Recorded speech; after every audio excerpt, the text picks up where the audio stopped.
I'm going to be showing you a very simple sharpening system. It consists of 2 stones and a strop and a box of sharpening items. I'm just going to be demonstrating its use, so for full details, see my blog, CloseGrain.com, and search for the 2 stones and a strop blog post.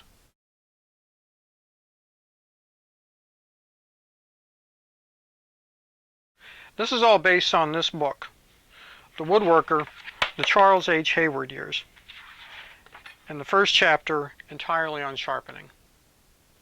The tools I'll be sharpening are an antique chisel, a modern chisel, and a modern plane iron. This is a simple folding leather case.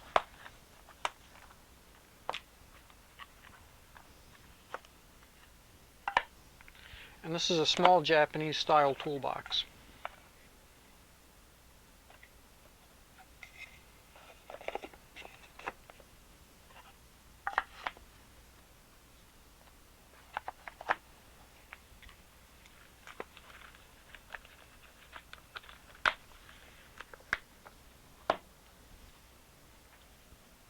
I secured the case to my bench with a couple of small bar clamps that I've trimmed for length.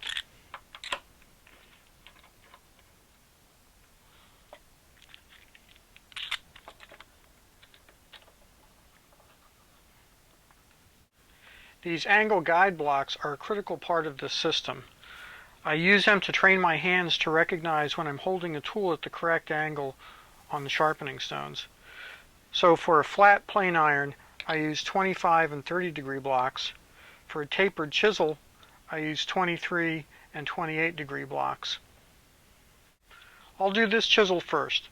So I'll set my 23 degree block on my coarse stone and my 28 degree block on my fine stone. Put a little oil on each stone, and these blocks make great oil spreaders.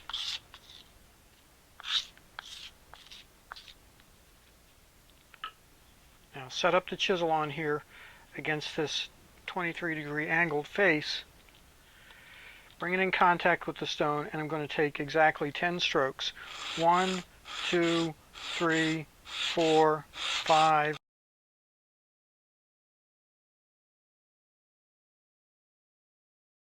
6, 7, 8, 9, 10.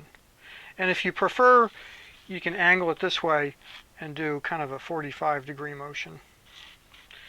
Now I'll move over to my fine stone, set it on the 28 degree block, and 10 strokes. 1, 2, 3, 4, 5, 6, 7, 8, 9, 10. Clean that off, and if you want, you can also do a little on the back here just to work that burr, because what this has done is put a burr right on the very edge. Now I'll clean that off, dress the strop, and I'm going to do just a little cut through here just to wear off that burr, and then 5 strokes on the strop. 1, 2, 3, 4, 5. Flip it over and do the back. 1, 2, 3, 4, 5. Now look to see if there's any burr remaining. I see a little bit. So I'm just going to keep alternating this.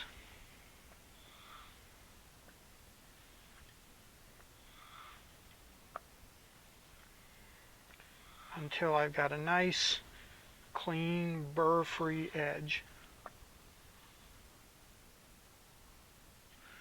Now I'll come over to my piece of pine here for testing.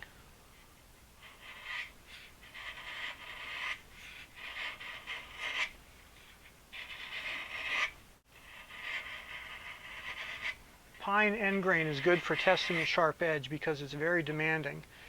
If the chisel is not sharp, the fibers will just crush. But if it's sharp, it shears them off cleanly.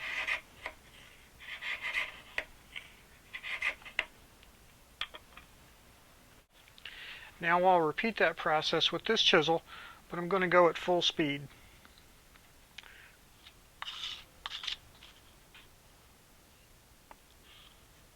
1, 2, 3, 4, 5, 6, 7, 8, 9, 10.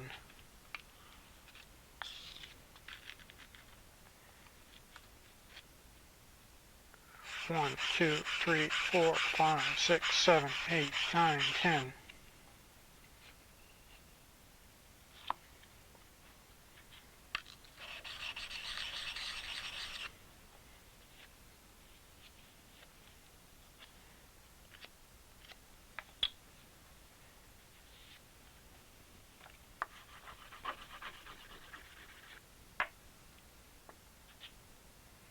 One, 2, 3, 4, 5. 1, 2, 3, 4, 5.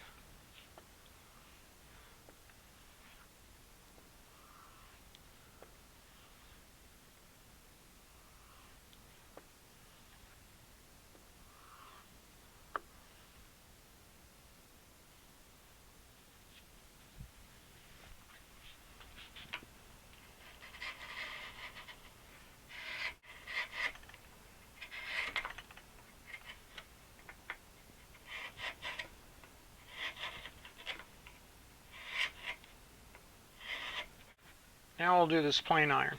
So I need to swap out my blocks for the 25 and 30-degree blocks.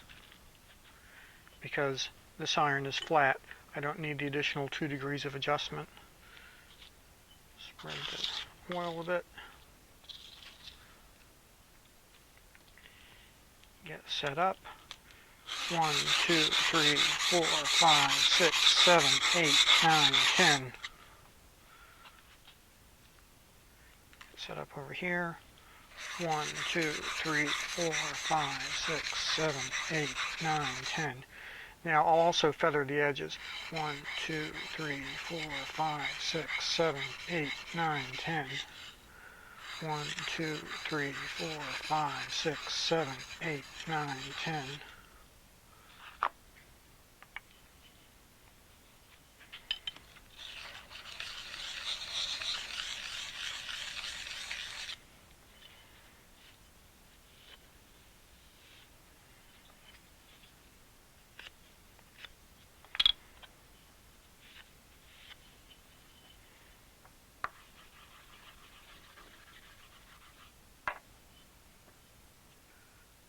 One, 2, 3, 4, 5.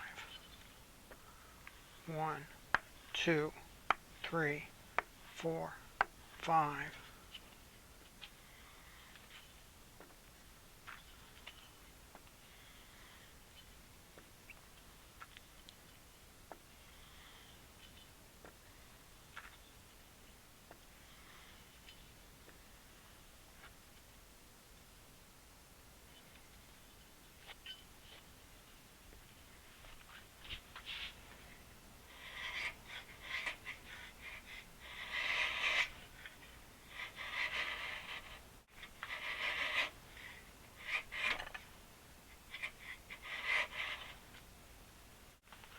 The goal with these angle guides is to eliminate the need for them.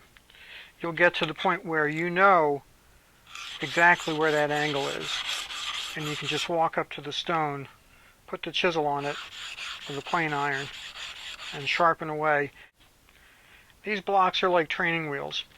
After 10 or 20 or 50 sharpenings, you'll have trained your hands to recognize that angle and be able to do this completely freehand, just like a violinist knows where to put his hand on the neck of the instrument. Now I'll break down the method. Sharpening consists of grinding, honing, and polishing. You want to grind at 25 degrees, and the whole purpose of grinding is to remove metal so that you're only honing a small amount. You hone at 30 degrees, and then you polish at 30 degrees. And that's it. So this is a double bevel method that ensures that you have exactly the right cutting angle just on the very end, just at the very cutting edge. The rest of this bevel doesn't really matter. You just need to grind it out of the way so that you can hone the edge to your exact cutting angle. Now those two polished surfaces meet to form a very fine cutting edge. It cuts through this pine like butter and leaves a gloriously glassy, smooth surface.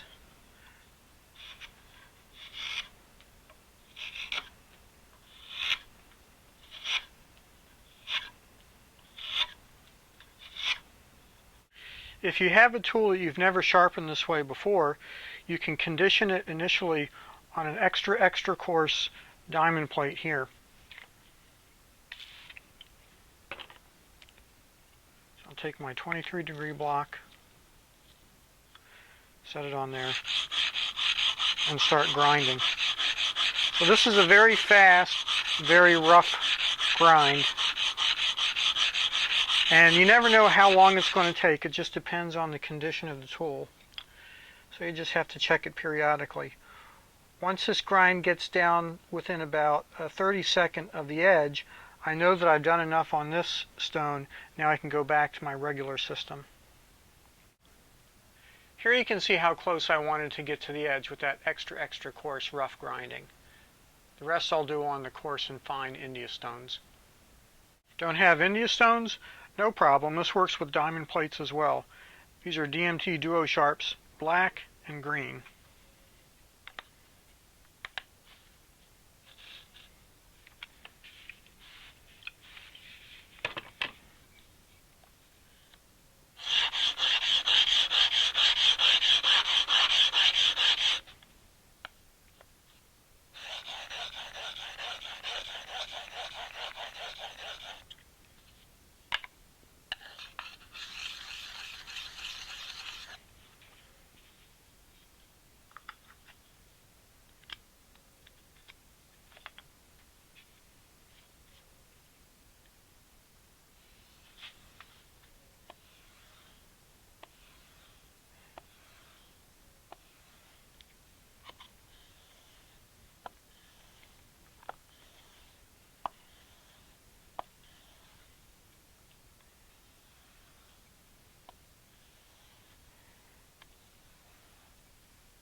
Or with Japanese style pre-soak water stones such as this Norton 1000 and 8000 grit.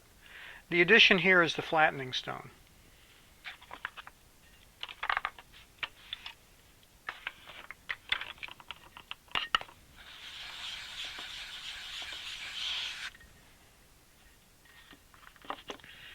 And I'll clean this off in between grit so that I don't contaminate my higher grit.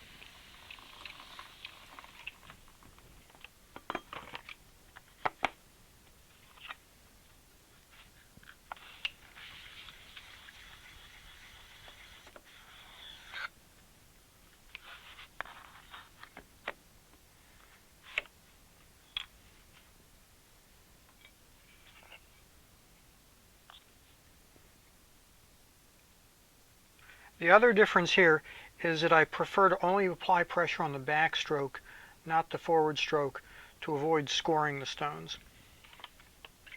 So that means that my total number of round trip strokes needs to increase.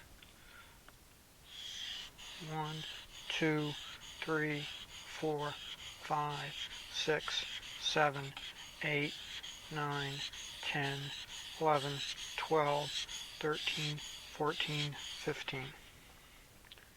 Clean off that grit. 1, 2, 3, 4, 5, 6, 7, 8, 9, 10, 11, 12, 13, 14, 15.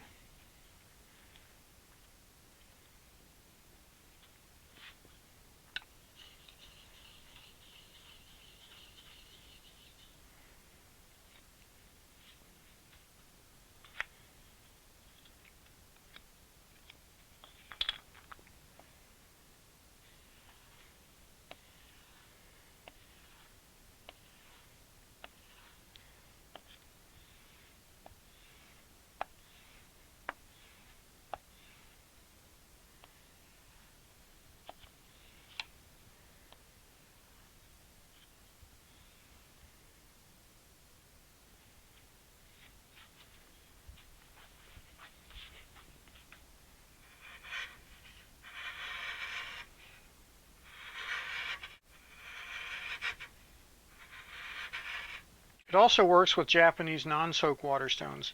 These are Ohishi 1000 and 10,000 grit, again with the flattening plate.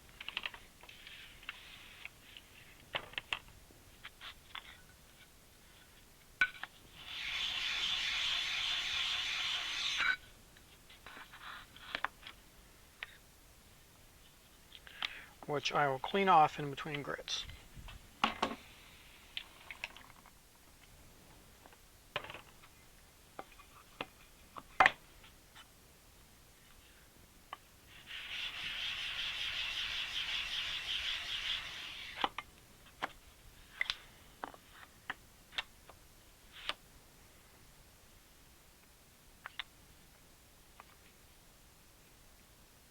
As with the other water stones, I want to be careful to only apply pressure on the stroke towards me so that I don't gouge the stones.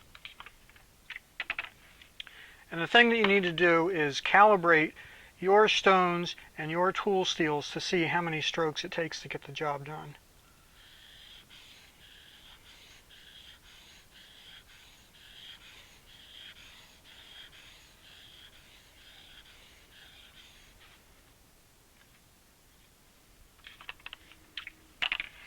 And especially on this 10,000 stone, I need to be extra careful about the forward stroke. So very light pressure, then pressure drawing back.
And if all you have is just a chunk of broken off combination India stone, that works just as well.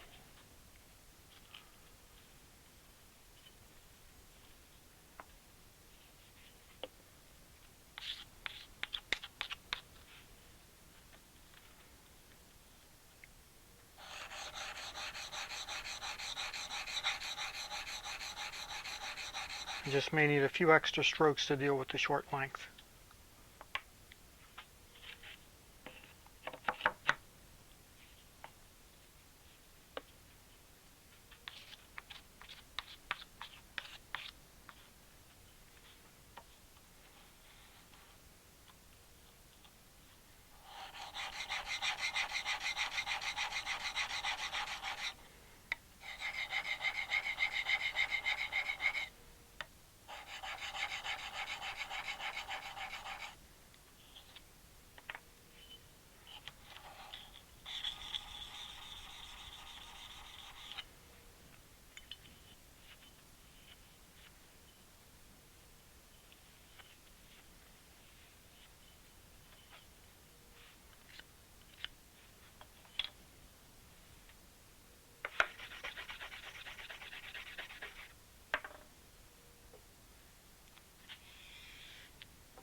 Something that's great fun to do when you get a chisel to this stage is just stand here and take off little shavings like orange peelings.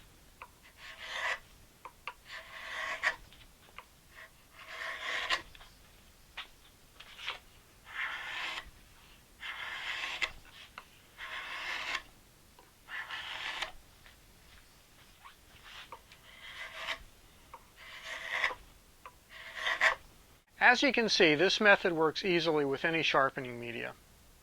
The other key, in addition to training your hands to recognize those angles, is that every time you sharpen, go through the full process. Grind down until you're within about a 32nd of the edge, and then hone that edge. Since you've put in the effort to condition the tool to that initial profile, maintain that profile continuously. Then every sharpening job will be quick and easy.